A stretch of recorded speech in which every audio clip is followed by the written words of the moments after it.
Sahabatku Katolik dan umat beriman Kristiani dimanapun berada, saya mengajak kita untuk menyimak sebuah video pendek atau video singkat. Di sana Yahya Waloni berbicara tentang ketuhanan Yesus.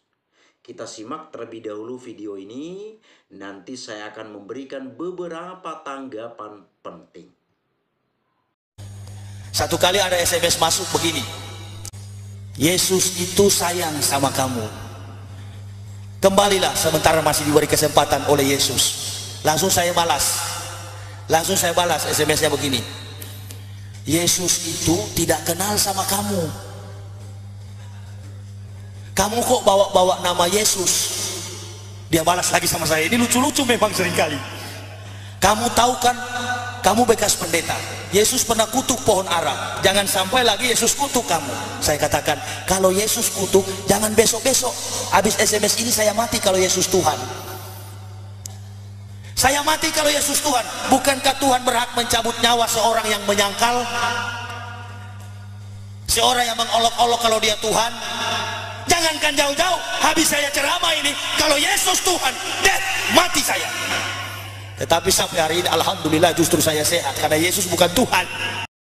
Sahabatku terkasih, kita sama-sama sudah menyimak video singkat ini. Maka ada 3 komentar saya atas video ini. Komentar saya yang pertama, terdapat sebuah keanehan dalam diri Yahya Waloni. Dikisahkan bahwa Yahya Waloni ini sebelumnya seorang Kristen, seorang pendeta, lalu mualaf, masuk Islam, kemudian menjadi seorang ustadz. Tapi sayangnya dalam ceramah-ceramah yang disampaikannya itu selalu hal-hal yang berhubungan dengan kekristenan yang diangkat kemudian dijelek-jelekkan di sana. Dan ini terbukti dari video singkat yang baru saja kita tonton bersama. Dan silakan para sahabatku menyaksikan, menonton video-video yang lain di berbagai media ketika Yahya Waloni ini menyampaikan ceramah. Orang kalau dia sudah memilih sesuatu yang baru, dia akan menekuni sesuatu yang baru itu untuk memilikinya. Dan bukan terus membawa-bawa hal yang sebelumnya kemudian menghina dan menjelekkan. Jadi orang akan fokus dengan hal baru yang ditemukannya itu. Jadi dia tidak akan mungkin lagi menjelek-jelekkan apa yang dia imani sebelumnya atau agama yang dianuti sebelumnya. Jadi kalau ada orang dengan tipe seperti ini, maka sebenarnya terdapat sebuah keanehan di dalam diri. Dan ini kita lihat dalam diri Yahya Waloni ketika menyampaikan ceramah selalu mengangkat ajaran-ajaran kekristenan kemudian dihina dan dijelekkan di sana. Terkesan ada sebuah dendam yang luar biasa di dalam dirinya. Maka dipertanyakan apa sebenarnya motivasi dia mualaf kemudian menjadi seorang ustadz di sana, bahkan hanya untuk menghina dan menjelekkan ajaran kekristenan. Maka di sini sekali lagi saya katakan terdapat sebuah keanehan di dalam dirinya. Yang kedua, mengenai ketuhanan Yesus seperti yang disampaikan Yahya Waloni dalam video singkat ini. Memang dalam ajaran iman Kristiani, Yesus itu adalah Tuhan. Karena tadi dikatakan jika Yesus itu adalah Tuhan, maka Tuhan itu berhak mencabut nyawa orang yang menghinanya atau menjelekkannya. Itu yang dikatakan oleh Yahya Waloni dalam video singkat ini. Dalam iman Kristiani, Tuhan itu bukan tipe atau figur pendendam. Tuhan itu bukan pendendam. Dalam iman Kristiani, Tuhan itu punya 2 kekasan dan itulah yang dihidupi oleh umat beriman Kristiani dimanapun berada. Pertama, Allah atau Tuhan itu penuh dengan kasih. Dan yang kedua, penuh dengan pengampunan. Jadi kasih dan pengampunan inilah yang terlihat, terungkap di dalam diri Yesus. Dan kita lihat dalam pengajaran-pengajarannya berhubungan dengan kasih. Yesus mengatakan, kasihilah sesamamu manusia seperti dirimu sendiri. Artinya apa? Kita memperlakukan orang lain sama seperti kita perlakukan diri kita. Kita menjaga, merawat, melindungi diri kita dari berbagai hal yang tidak baik. Seperti itu juga kita menjaga, melindungi, menyayangi orang-orang yang ada di sekitar kita. Maka dari dalam ajaran iman Kristiani, memang kita tidak punya musuh. Kita tidak pernah diajarkan untuk membenci atau memusuhi orang lain, tetapi utamakan kasih di dalam hidup. Kemudian hal yang kedua, soal pengampunan. Orang-orang Kristen tidak pernah menaruh dendam terhadap siapapun. Bahkan ketika pertanyaan para rasul, "Guru, berapa kali saya harus mengampuni?" Apa jawab Yesus? 70 kali 7 kali. Kalau kita pahami ini secara harafiah, 70 kali 7 kali. Artinya 70 kali 7 kali 70 kali 7 dan seterusnya. Perkalian yang tidak ada batasnya. Artinya apa? Pengampunan itu tidak ada batasnya. Kita harus selalu mengampuni, dan selalu mengampuni. Kita lihat contoh sederhana dalam hidup kita. Pada waktu-waktu dulu, gereja sering dibakar, gereja sering dibom, dan macam-macamnya. Pernahkah orang beriman Kristiani itu mencari tahu itu pelakunya dari agama mana?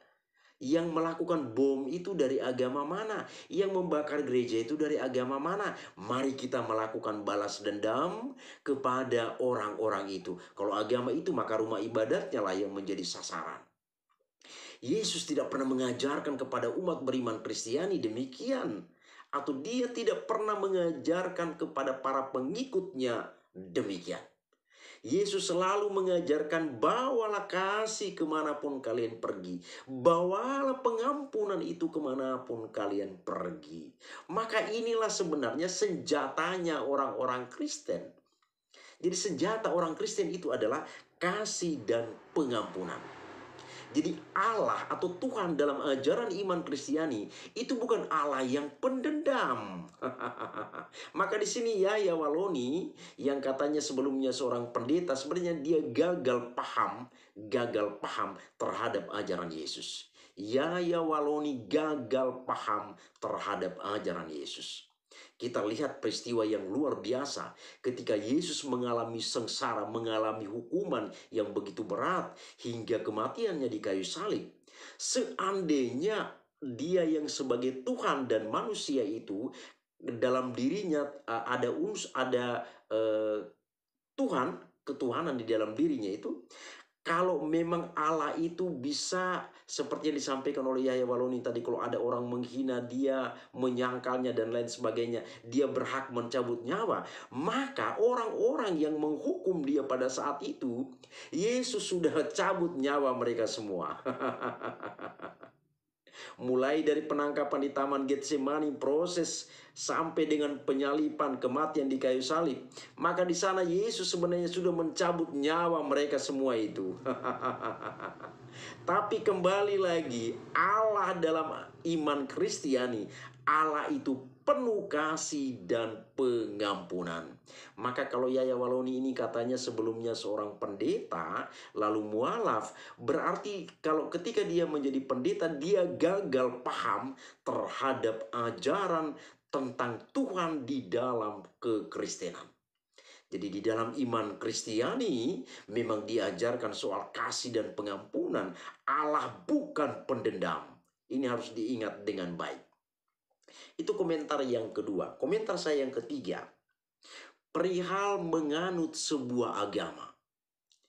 Seseorang mau pindah ke agama lain, menganut iman atau kepercayaan yang lain, itu adalah kebebasan penuh dalam diri setiap orang.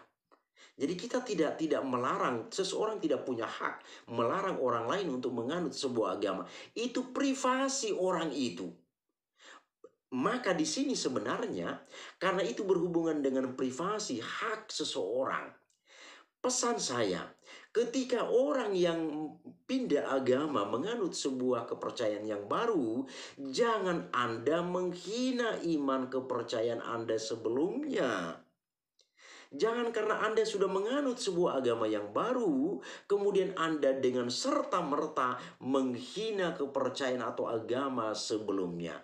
Anda seharusnya bersyukur bahwa dengan adanya agama sebelumnya, Anda kemudian bisa menemukan agama yang baru. Karena mungkin bagi Anda akan nyaman di sana. Anda akan mengalami ketenangan, kedamaian di agama yang baru. Jadi Anda itu seharusnya bersyukur bahwa dengan adanya agama sebelumnya, Anda akhirnya bisa menemukan, memilih sebuah agama yang baru untuk diimani atau dianuti. Jadi jangan kita akhirnya membenci agama sebelumnya, menghina agama sebelumnya, gara-gara ada sebuah janji dari agama yang baru itu untuk kita. Kemudian jangan-jangan karena ada sebuah kekayaan yang mau kita kejar, jabatan, harga diri, dan mungkin hal-hal lain yang melatar belakangi kita, akhirnya kita kemudian menghina agama sebelumnya. Jadi jangan gara-gara hal-hal seperti ini kita akhirnya betul-betul menghina agama sebelumnya. Padahal seperti saya katakan tadi, orang-orang itu harus bersyukur bahwa dengan adanya agama sebelumnya itu, dia akhirnya menemukan agama yang baru yang bisa membawa kedamaian bagi hidupnya.